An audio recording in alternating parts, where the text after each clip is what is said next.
Okay. Wow, you look like a freak. So it looks stupid. This is going to be part of the show. Oh, dear. Yeah, I have no idea. I have no clue how to tell if anybody joins. So I'm just going to hit Well, the media. post you made, the words didn't come up. It just is an invite. So I don't know. All right, I'm going to hit this button and see what it does. Oh, it's going to go live. And I'm going to hit the button.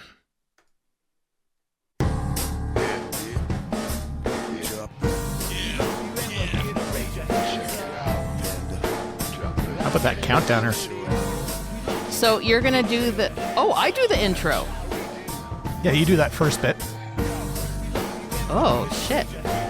This is going to take forever to read with both of us. Okay. Dropbear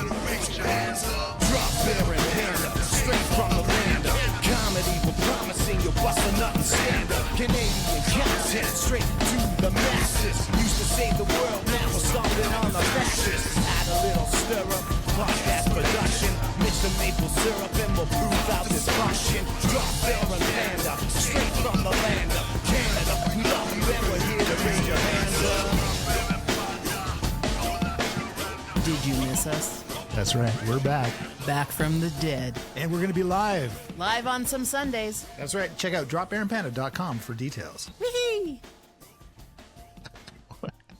Wait, was that us? It's like Inception. Dropbear and Panda Inception. That is us. Oh, my God. Well, welcome back. Yes. Welcome to Dropbear and Panda Save Canada Podcast of Destiny. Woo! We used to save the world, but the world is big, so we thought we'd start a little smaller.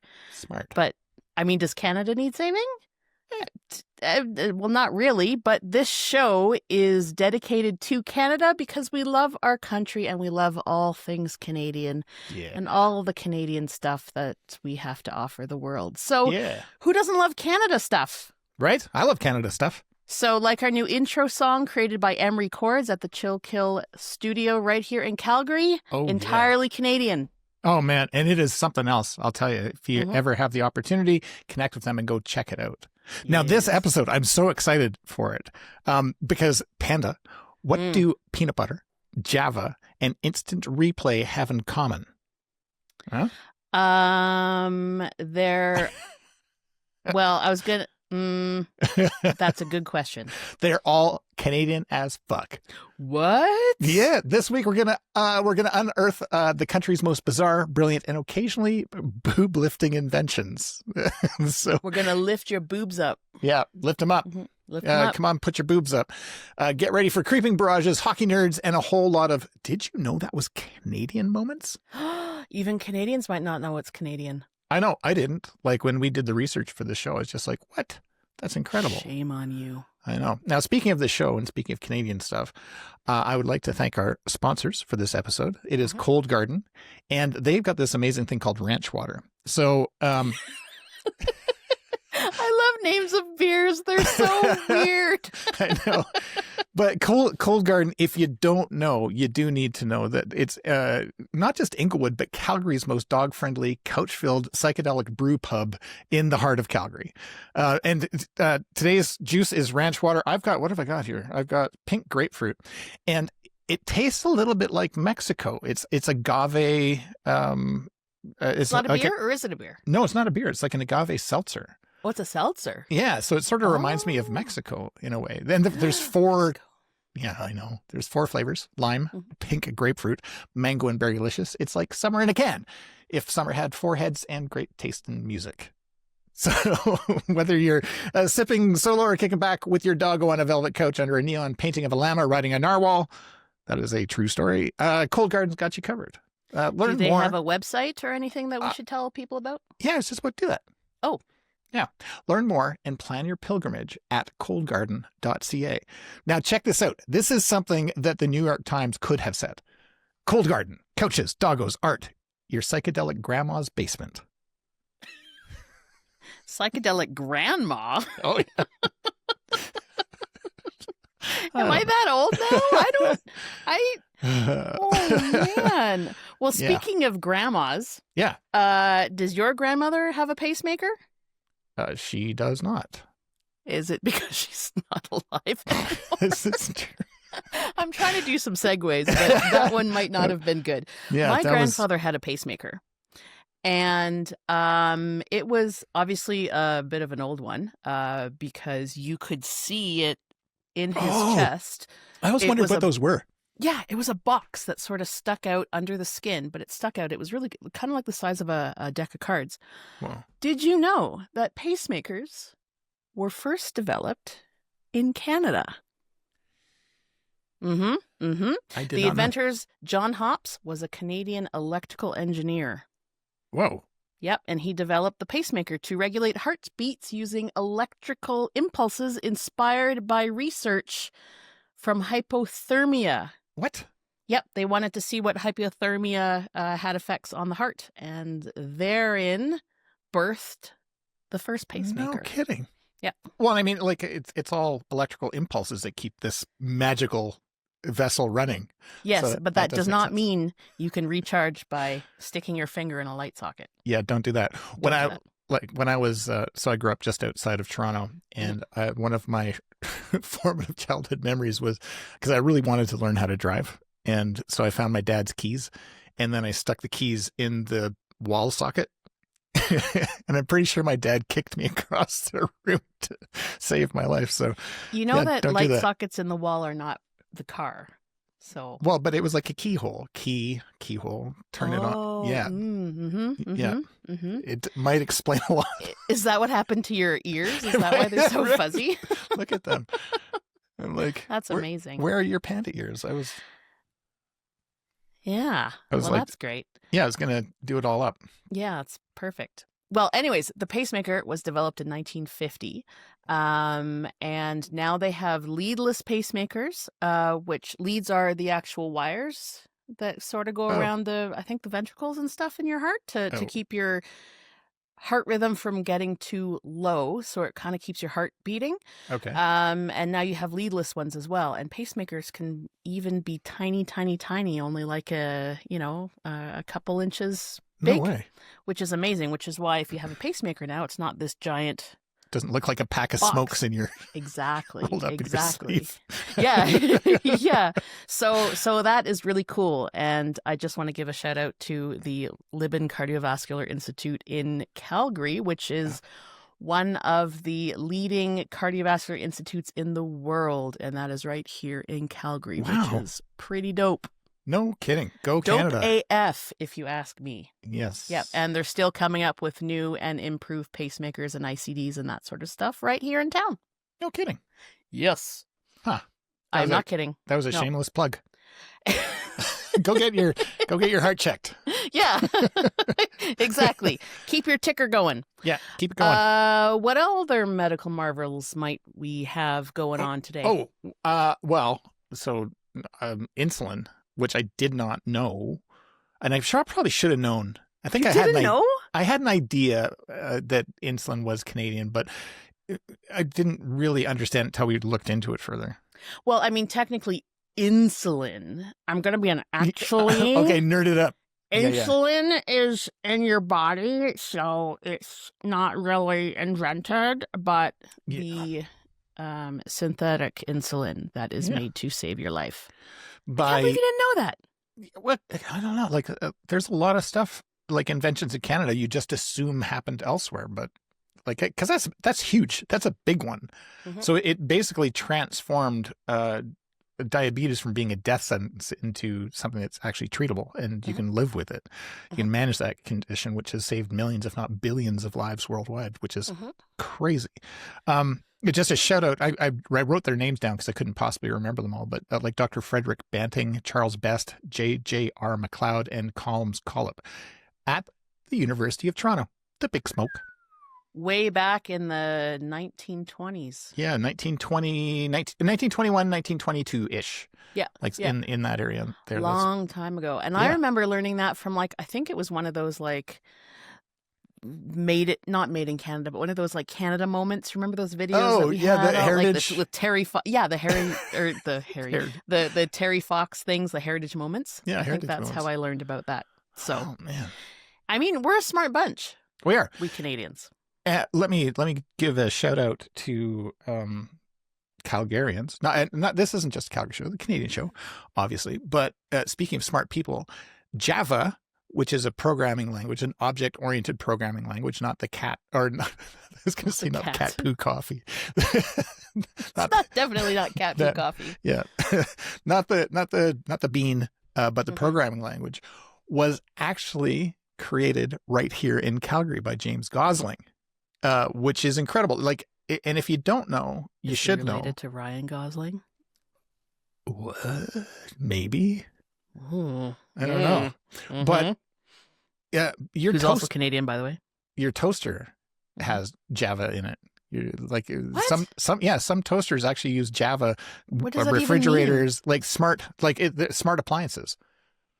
Right? They actually use this coding language, and it's also really, really good for web development and stuff like that. And that was invented here. The idea was to create a platform-independent programming language, so it doesn't matter what platform you're on. You can put it on a toaster, you can put it on your phone. Like Java will work everywhere. And it is one of the most widely used programming languages on the planet. And it came right from Calgary. Oh, that's what happened to my ears. I'm an art student. I don't know anything that he just said, but I hope other people understand because I missed that. Anyway, speaking of smart people, like holy hell, that's kind of cool. Oh, and that by the way, if you thought that was old timey, which is not, that was 90s. 1994. Holy crap! Yeah, I was in high school, so not that grade 10. Yeah, and that was just sort of the birth of the internet for those of you that weren't around. We're old. Yeah. So old. Well, we are known for some communication and computing because there is a bit of an argument of whether this gentleman is Canadian or not. Because while he was in Canada, because he moved to Canada. From where? Scotland. So, I mean, Scotland's still like Canada adjacent. Friends of ours. But the telephone. What? Alexander Graham Bell was Canadian? Alexander Graham Bell. Graham Bell. See, here's the thing. He was Scottish, but when he was in Canada, he developed the telephone. Oh, so do we share that with Scotland? It sounds like something we would do. I don't know. Do we? We probably have. This might come up with. We might get letters. We could get letters. Okay, but this was so. I'm gonna say this was a lot. This was a long time ago. This is before flight, right? Like, is this before you were born even? Wow, 1874. Panda. How old do you think I am? Is it the years? They're pretty atrocious, I gotta say. They're adorable, but oh, thanks. I mean, you got a lot of hair coming out of your ears, so your ear hair when you're this old means that you're a little old. Yeah. But so this would be like late 1800s in Brantford, Ontario, is where this actually happened. Yes. And what did he say? He said, "Watson, come here. I need you." Bow, chicka, bow, bow. And who is Watson? I don't think we ever figured that out. Wasn't that Sherlock's? Yeah, Watson, I need you. There's this guy snorting cocaine in my living room. Oh, that's Sigmund the Freud. Violin. Everybody comes to Canada. Right? I mean, Brantford is a pretty happening place. Oh, yeah. Known for its cocaine and Sherlock psychiatry. Holmes did cocaine. Didn't you know that? Sherlock Holmes. Did he? Sherlock Holmes. Yeah, he was an addict. Oh, I thought that was just Sigmund Freud, who's a real person. Was Sigmund Freud an addict? Yeah, apparently I didn't know that. A huge addict. Oh, I don't know that. I mean, I hope his estate doesn't sue me for saying that, but. Do you think they're listening to this? I hope so. Actually, I hope so. Yeah. Sigmund Freud's estate. Yeah. We're going to get wherever letters. you are. Send us a letter. No, don't send us a letter. Please let us know if he was a huge cocaine addict, because I'd love to know. Oh, yeah, great grandpappy. 1906 AM radio. What is AM radio? I don't even know. It's like the worst radio. I don't understand. Thanks, Canada. You developed the worst radio. Hold on. I'm gonna look this up. That's where all the news radio is found. Well, and I do like AM 660 here in Calgary. It's not. It's City News now. Oh, is it? Well, I guess it's AM 660 still, yeah. But it's... I don't know what it's called anymore. So check this out. It's called AM is amplitude modulation. It refers to the method used to encode the signals. Imagine the sound is riding a wave. In AM, the height of the wave carries the info. In FM frequency modulation, it's the speed or frequency that wave changes. So there you go. Now you know. And this was Reginald Aubrey Fessenden, born in East Bolton, Quebec. He wanted to Quebec. move. He wanted to move from Morse code, apparently. Mm-hmm. That was it. Oh, sorry, check this out. 1906 on Christmas Eve off the coast of Massachusetts, but it was still in Canada, still a Canadian, so it still counts, even though it happened in Massachusetts. Okay, so here we go back to the whole Alexander Graham Bell thing. Right. And he was in Canada, but he was Scottish. So is it Scotland? Is it Scotland? See? See? Tangled only web we works read. when it works out in our favor, right? I kept saying Massachusetts and laughing to myself yesterday. So yeah, we're also going to get letters. Yeah. We'll have it slap a tariff on that letter. This, by the way, this podcast, I do have to make a little disclaimer here. Mm-hmm. It is, we are going to do our best to make this 100% DT free. Mm-hmm. Yep. If you know what I mean, because he will not be named. Yeah, he shall not be named. He shall not be named, will not be named. The slithering of the slitherinist. Yes. Yeah. Also, I am covered in hair because we have cats. Yeah, we do. Newton passed away a couple years ago. If you guys listened to our previous series, Dropbear and Panda Save the World, we did have a resident cat. Mm-hmm. His name was Newton, and he was the love of my life, and he passed away. So now we have 2 young cats. Yeah, who are locked out. Look, I don't know if you can see over my shoulder, Jen, or Panda, but see that hole right there? Yeah. They are locked out of my room because they would stick their head through that hole like, here's Johnny. So I'm just trying to cover that up. So you won't see them today. Yeah. My door's also closed up in my office. So if you do hear a lot of screaming and yelling, it's the cats trying to get in. Yeah. So I just want to say that if I have to leave, it's because they're also breaking through the door. Right. So sorry about that. Yeah. Have you ever seen something happen and you're just like, oh man, I wish I could see that again in slow motion? Probably. Or from a different angle? Sometimes when people like do stupid things like, motorcycle tricks that end poorly, or like Nazis getting punched in the face. Right. Those I love seeing. Yeah. I was thinking more specifically, of course, I don't know if punching Nazis is a sport. Could be. But I was thinking about a sport in general that because you don't really watch a lot of sports, but we do watch World Cup soccer. Mm-hmm. And you know that you do that super wicked pass play. It's like bam, bam, bam. And then it's like this bicycle kick into the top corner. And you're like, oh, and I'm just like, oh, I was grabbing a popcorn and I missed it. And you know how I get to see it again in slow motion? Instant replay. That's right. Which was invented in Canada in 1955 for Hockey Night in Canada. CBC.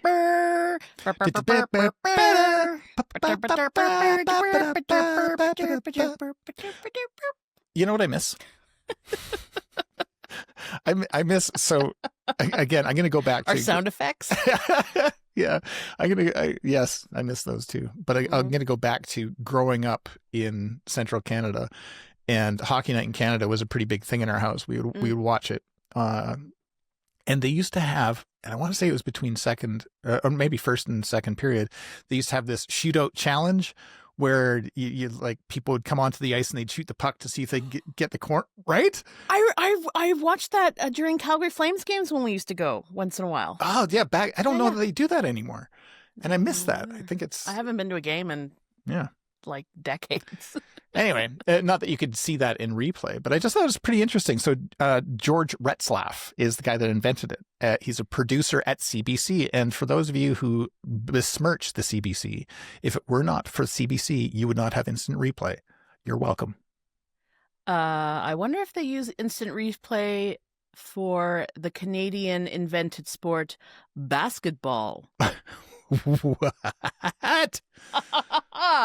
Yes, I said it. Basketball was another thing that I saw during a Heritage Minute where they were playing basketball and it was this white dude. Oh, and yeah. he had this giant handlebar mustache and his name was James Naismith. Yeah. And they were like, oh, but we have to get the balls out of the basket and it's so hard. And he's like, well, we'll just cut a hole in the bottom of the basket and we'll use a broom to like pop it out of the top. And basketball was born. So just not to be controversial, but it was also, he invented this during the winter months back in Springfield, Massachusetts. Massachusetts. And he did it at the YMCA. YMCA. Anyway.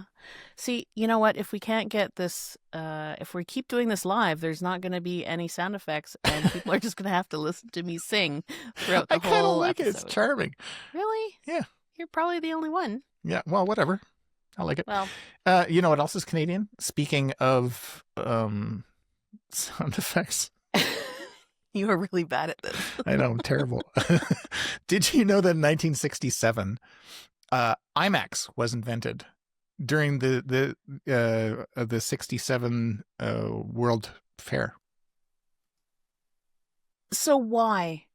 So here's another thing, sort of like Java, that I don't understand. It's to create a more immersive AM film radio. experience. But what? So it's a big screen. Yeah. And it's funny because I've done filmmaking, so you'd think I would like understand IMAX, but Yeah. like I'm not that big of a filmmaker. Yeah. So like, Well, it basically is it okay. like a bigger? Like, is it not 1080 by blah blah blah? We don't It's even know like- that they had pixels back then.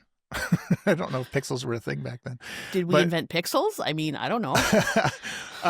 Okay, so IMAX stands for Image Maximum. Maximum image. Yep. You know, Bigger, better, maximum. 'cause it sounds better than the really big movie picture thing. That we put on a little wheel and turn it Yeah. around. Well, because back then, you know, they had to design a new kind of projector to shoot this massive high res images onto a screen, because the projectors back then, especially for large screen stuff, was glitchy, and you know, I want to say probably back then you would only get 24 frames a second on a standard reel to reel, you know, because this is way before digital. Anyway, so there you go. And you know, it was the IMAX was also a large curved screen as well, which gave some different, it was easier on the eyes. Kind of like surround picture, but not. Surround picture? Like you have picture. Was it did it come far enough back that people would think that like there were dinosaurs running next to them, or I don't think it was it that not that far? Okay. Not quite that far, but it was big. It was bigger than big. Yeah. So Super big. The 1996 Everest disaster had an IMAX crew, I think, with them at the time. So that would have been a thing. Yeah. So Yeah. don't know where I was going with that, but I don't know I do either. remember that they had an IMAX crew, and yikes. You know what we'd be terrible at? A lot of things. Well, actually, I'm probably more terrible. Space Oh, climbing space- and rodeo, bull riding, Space climbing rodeo. space. Space climbing rodeo. I'm on migraine medication right now, so I'm not all that bright. Well, but, I was going to say Trivial Pursuit, but I think I'll just leave that because I'm terrible at it. I'm sorry, but I have won Trivial Pursuit like often. What? Yeah, I would also like to say that it is useless trivia. Is any trivia? I think that's the name. By nature, it's trivial. Yeah. Yeah. But I've won it But take it. a few times. Where has it gotten me in life? I'd be willing to bet that you could name when and who invented the paint roller. Well, first of all, we should probably say that Trivial Pursuit was invented by a Canadian first. Okay, you go ahead. 1979 by Scott Abbott and I was Chris 10. Haney. I was 10. I wasn't born yet. Yes, I was. Wait, I was. what? I'm a terrible looking 20-year-old. Yes. It was clearly I'm reading this. It was born out of a desire to create a new game after missing Scrabble pieces. What? So they were like, screw this game. This game is stupid. We can't find all the pieces. So let's just make a new game about trivia. I will say that a lot of answers in one Trivial Pursuit game I played, a lot of answers are Robert Frost. So when in doubt, just say Robert Frost. And the Star Wars Trivial Pursuit game, a lot of answers are Han Solo. So when in doubt, Han Solo. And Robert Frost. But Trivial Pursuit became a global phenomenon, selling millions of copies. Millions of copies and sparking countless trivia nights and a lot of like extras like Star Wars and lots of other Canadian only, US only. Oh my God. Yeah, whatever. Anyways, paint roller. His name was Norman. You named the paint roller Norman. No, the paint roller inventor, Loller. The paint roller inventor's name was Norman. Where was he from? Toronto. Oh, that's nice. I definitely didn't read that off the page. Definitely not. Yeah. Here's something weird that you might not know, but I believe is true, is that he actually died before it really took hold. So he died not knowing what an impact his invention would have on the world, which is a little sad. Paint rollers. I'm half making that up. I believe that's true. You could fact check me.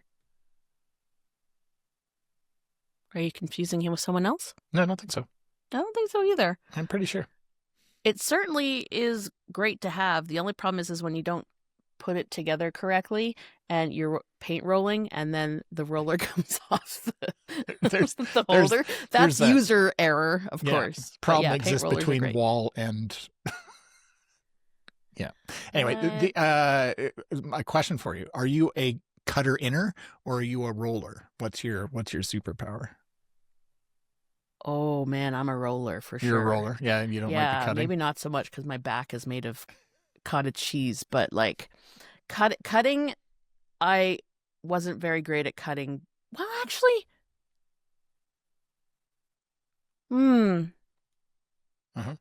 neither. I'm the one who likes ordering the beer and pizza. All right. That's fair. I'm just the food person. Well, then but you know what you need after a good day of paint rolling to clean up all that mess? Yeah, garbage bags. Another amazing. Yes, you'll need garbage bags. Garbage bags were invented in Winnipeg. Of course, our nemesis. Even you, Winnipeg. We have an ongoing joke about Winnipeg. And here's the thing: we love Winnipeg, but there's also stuff about Winnipeg that's best left unsaid, like the mosquitoes and winter and summer. There's mosquitoes. The mosquitoes are the size of Volkswagen Beetles. Yeah. The snowflakes are the size of Volkswagen Beetles. Yeah. I've heard depth of the ice on your car is the width and depth of a Volkswagen Beetle. Yeah. I see the theme. The one thing that I have never experienced myself, but would love to, is that in Calgary we have what's called the Plus 15, which connects all downtown, basically on the second or third floor of the buildings. You can travel all through downtown above the ground. In Winnipeg, I'm told that it is all underground. Maybe below the frost layer. I don't know. Really? Yeah, that's what I'm told. Below the permafrost, which is also the depth of a Volkswagen. But it's subterranean. What are they, like chuds? Is it? They're like mole people. Winnipeggers are mole we people. love you, Winnipeg. We do. Oh my God. Even you, Winnipeg. Crunchy, crunchy or smooth? Wait, garbage bags. Harry Wasiluk and Larry Hansen. Harry and Larry. So it was clearly made to improve sanitation, and it standardized waste management, contributing to public health and cleanliness. And it was originally invented for hospitals. 1950. Yeah. In 1950, so it made hospitals a way more clean than they could be. Because they would just throw the blood into the street, and now they had a place to put it. So Winnipeg was the cleanest city in Canada for a while because of all those garbage bags. Yeah, and now and I think they were the ones that came up with Glad. Are they? Because everyone was so glad. Oh, for those garbage bags. That's a branding moment. Yeah. So I love it. Yes, there you go. So crunchy or smooth? Yeah, crunchy or smooth. I am a lover of all peanut butter, but if I had the choice, I would go with crunchy. Yeah. Yeah, like big crunch. None of this little bullshit crunch. It's got to be like big. I do like. Sometimes I'll even put extra peanuts. Oh, that's hardcore. I really like the raw peanut butter. Like it's just basically blended nuts. But, yeah. But the problem with that, of course, is that all the oil separates and you got to mix it every time, which is a pain in the butt. So then you got to get the processed stuff. Kraft is my go-to. Isn't Kraft Canadian? I believe so. And peanut butter, 1884. Yes. It was designed to give people food that didn't have teeth. Food rarely has teeth. Especially after you cook it. That's fair. But the people didn't have teeth, or they had swallowing problems, so it was a nutritious paste to eat. It doesn't sell it. It's phrasing, Michael. Peanut paste. Peanut paste, yeah. Sorry, so it was a nutritious way to get your food. Peanut. Peanut. If you can't chew or swallow well, they give you peanut butter. Yep. Not people with teeth. Here, I'm going to feed you people with teeth. Food paste with teeth. Oh, my God. Anyways, it was made in 1884, and it became a beloved food item integral to diets worldwide. I had some today on my dirt bread. Derp bread. Dirt bread. Dirt bread. Dirt bread. Yeah, dirt bread. Dirt bread. Dirt. We call it dirt bread because it's the best bread for you if it looks like dirt. Yeah. It looks like you just dug it out of your backyard. Put it into a loaf. There it is. Baked it up. Speaking of loaves. Speaking of loaves. Yeah. The Wonder Bra. You mean buns? Or huge loaves of bread. Huge loaves of bread. Aye. Yeah. 1964, Canadian invention out of Montreal, of course. Yeah, Montreal. And what was funny when we researched this one, I remembered that Wonder Bras were all about lifting and separating. I don't know what that means. I was like, is that the crisscross bra? Is that the I don't know which bra it is. I didn't even know. Was it underwire? That sounds dangerous, by the way. Yeah, but they're not great. Yeah. They do lift better, but yeah, it's not. They sold one bra every 15 seconds. That was by the 80s came around, right? By the 80s came around, they sold one bra every 15 seconds in the States, I think. So that would be that's like 2 million. Yeah. What did we figure it out? Yeah, it's like we mathed something like that. Yeah, over 2 million bras. Clearly, we didn't remember helping the math. 4 million boobs. Oh, yes. Well, yeah, I got to double it. But sometimes there's only one boob. That's true. So, I mean, Yeah. But that's a lot of boobs. That is a lot of boobs. So, a lot of happy boobs. It's wondrous. And I think they actually used engineering, space technology engineering or something to figure out all the crisscrosses and the ups and downs and the arounds and the. I can't say I've witnessed them, but I understand. Please, yeah, talk to me about boobs. Bras. Let me explain it. Please explain it to Let me me. explain boobs and bras. As a man should. Yeah, as we often do. But there was like bra fittings are an actual thing because it doesn't. Okay, look, boobs don't look complicated, but they really are complicated from what I've seen. They shouldn't be. But there's levers. Okay, boobs don't have levers.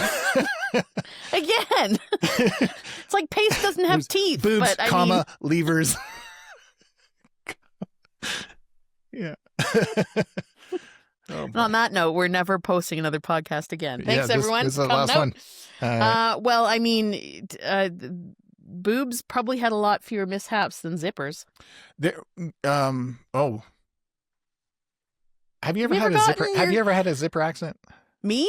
Yeah. Yes, but it's usually my shirt that gets caught. How about you, Michael? Yep. Yeah. Yep.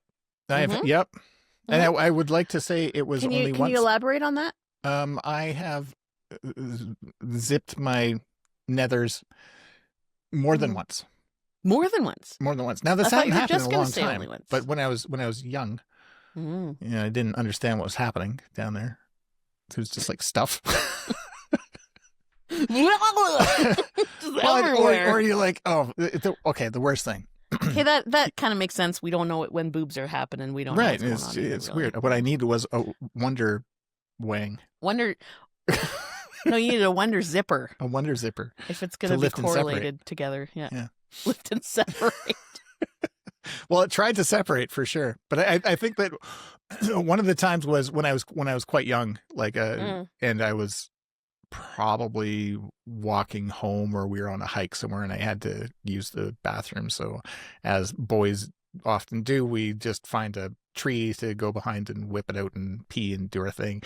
Then I think I heard somebody coming down the path. So I really quickly zipped up because I was embarrassed. And then the blood, so much blood.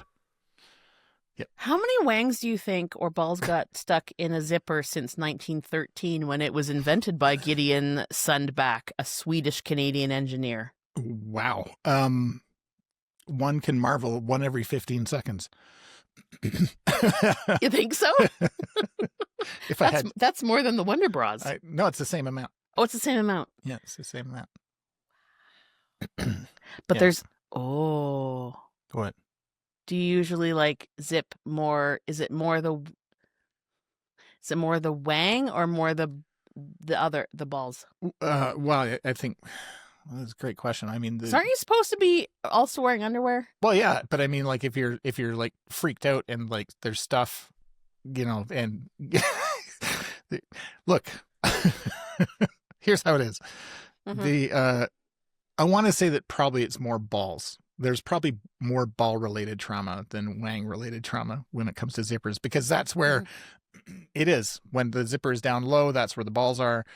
And balls are unpredictable at the best of times. Like, because... Sometimes they stick to your leg, sometimes... Yeah, if it's warm out, there's way more ball than you thought there should be.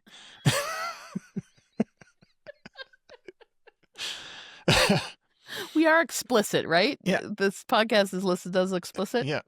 But I mean, we're just talking about real stuff. Well, we are. And I think we should move on. I was going to say, the one thing that I wanted to make sure that we talked about, and we're not going to get through all our inventions. The one thing I wanted to get to is Canada and its dedication to war and peace. Yes. We used to be very well known for peacekeeping.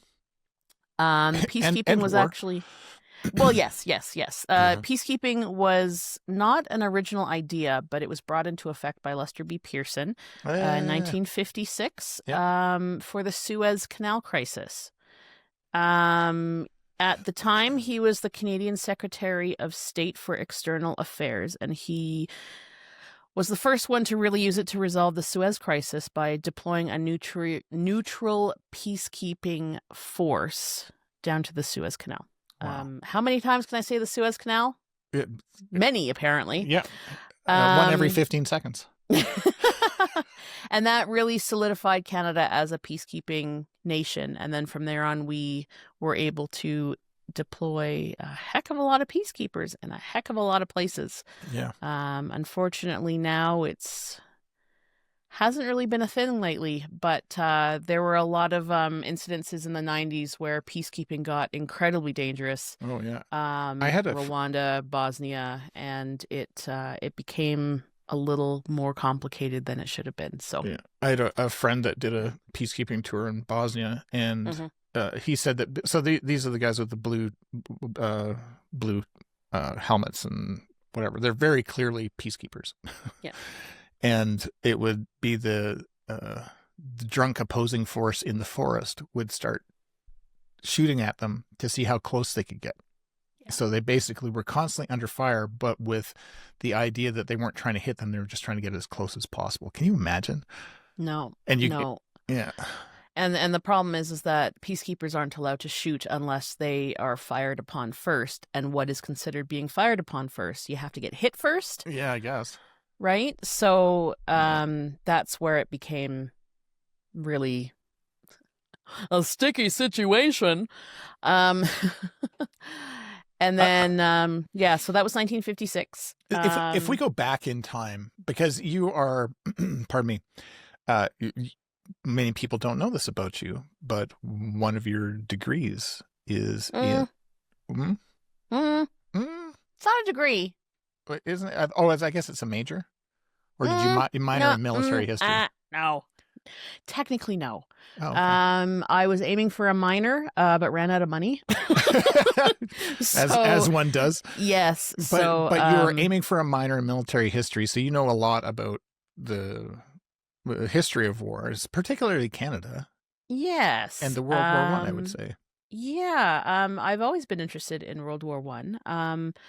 Mainly because I heard a story about my great-grandfather in Flanders Fields, of all places, which was the same place that John McCrae was, who wrote In Flanders Fields, which is also Canadian. Yep.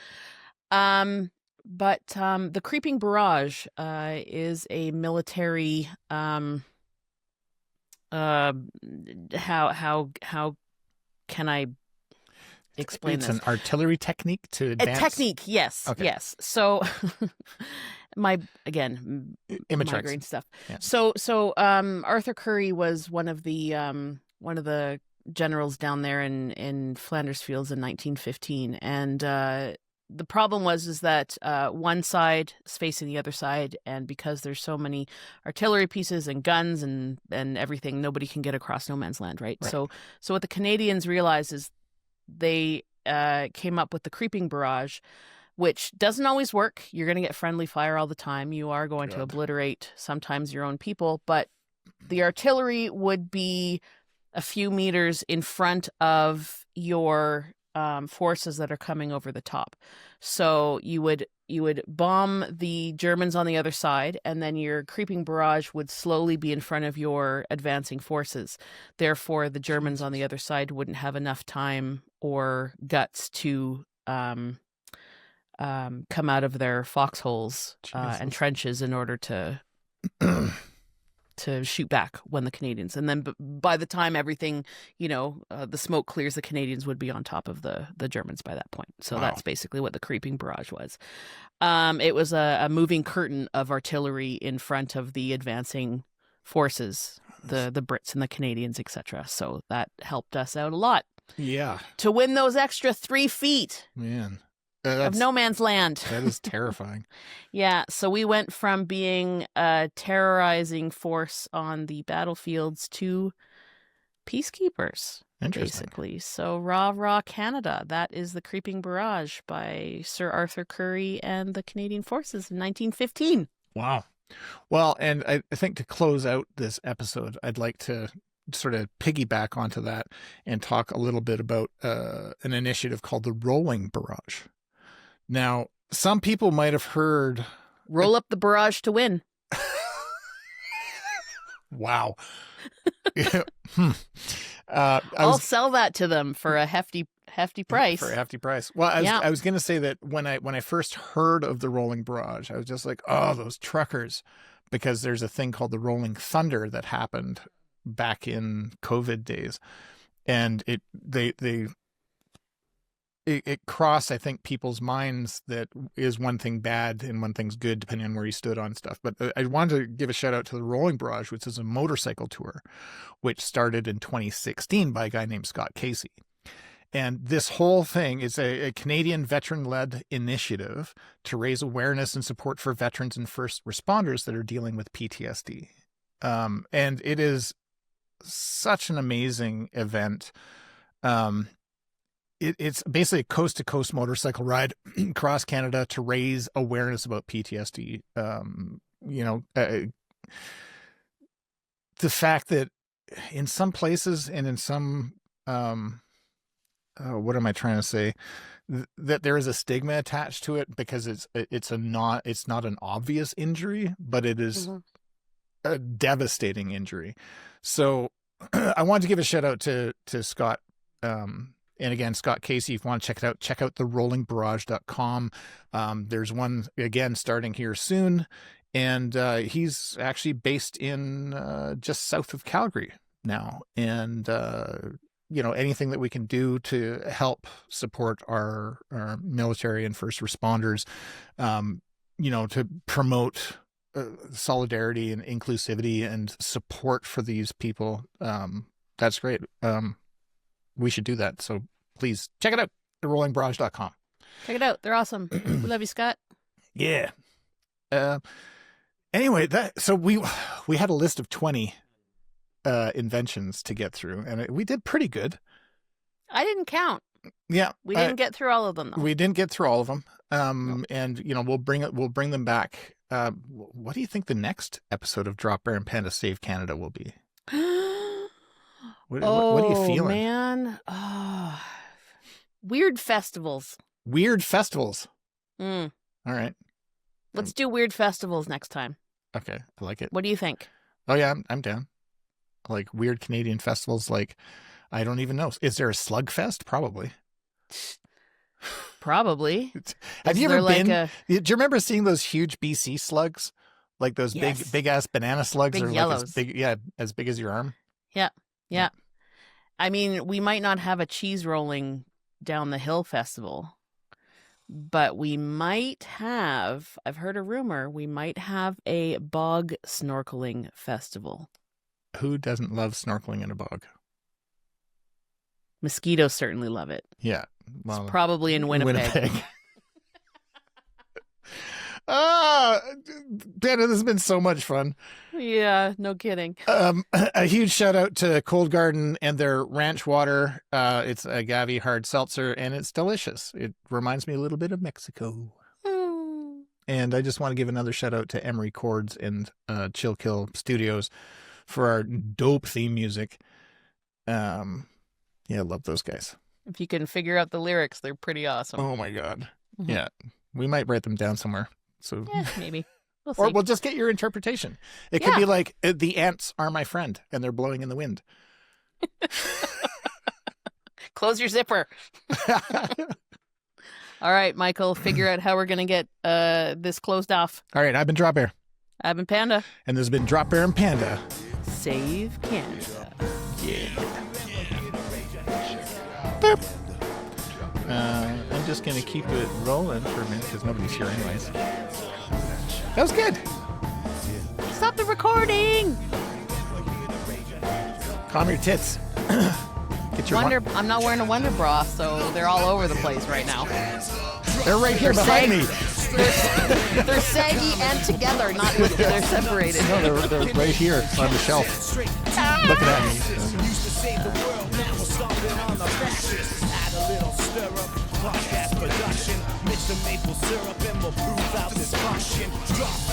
Thanks for listening to Dropbear and Panda Save Canada. You can learn more at dropbearandpanda.com. A huge shout out to our sponsor, Cold Garden. Thanks so much for the tasty beverages and your dog-friendly atmosphere. Check out coldgarden.ca for details. Also, thanks again to Emery Chords for this dope intro and outro music. Have a good one.